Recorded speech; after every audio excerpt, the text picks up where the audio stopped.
Just want to take you back to Saturday morning when you first heard what Hamas had done. What went through your head?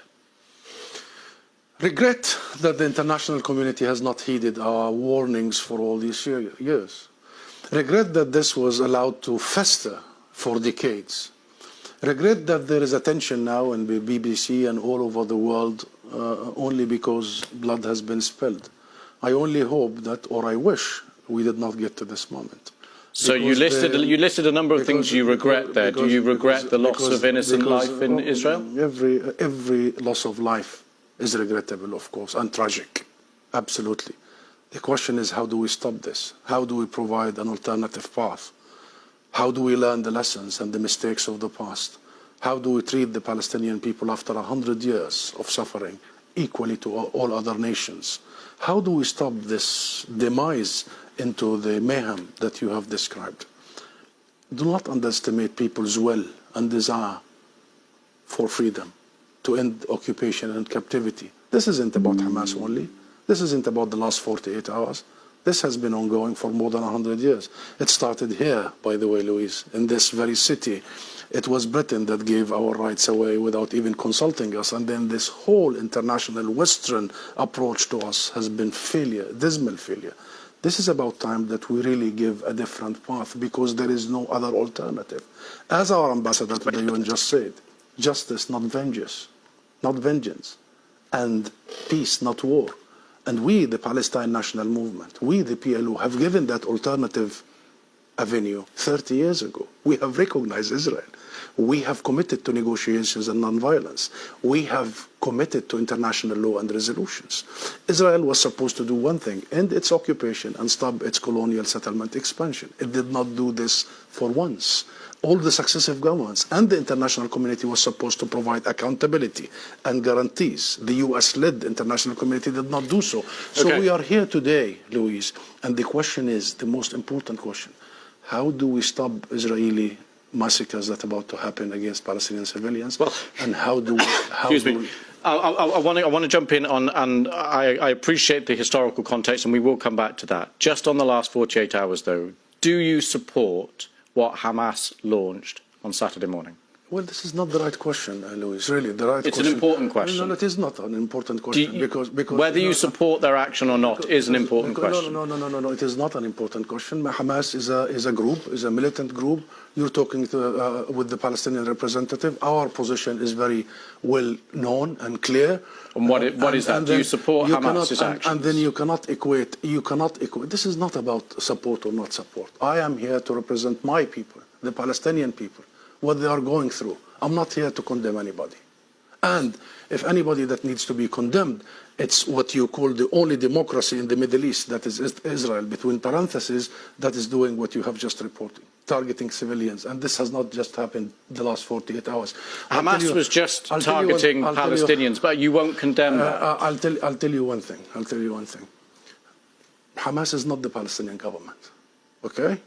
The Israeli government is giving orders for its organized army. So please don't draw any symmetry here. Don't equate. There is no way you can draw any symmetry. And don't equate between the occupied and the occupier. This doesn't serve justice to understand for your audience and viewers the real situation. Since Israel's establishment, it has had one military doctrine.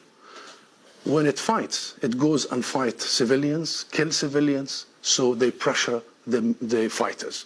Since 1948, and go back to the record, and this has been repeated in Gaza and will continue to be repeated. So the conversation is not a blame game. I am not in the business of blaming the victim here. The real conversation is how do we stop this vicious, deadly cycle? You just condemned Israel for killing civilians, and you won't condemn Hamas for killing civilians. How many times you have interviewed Israeli officials, Louise? Hundreds of times. Hundreds of times.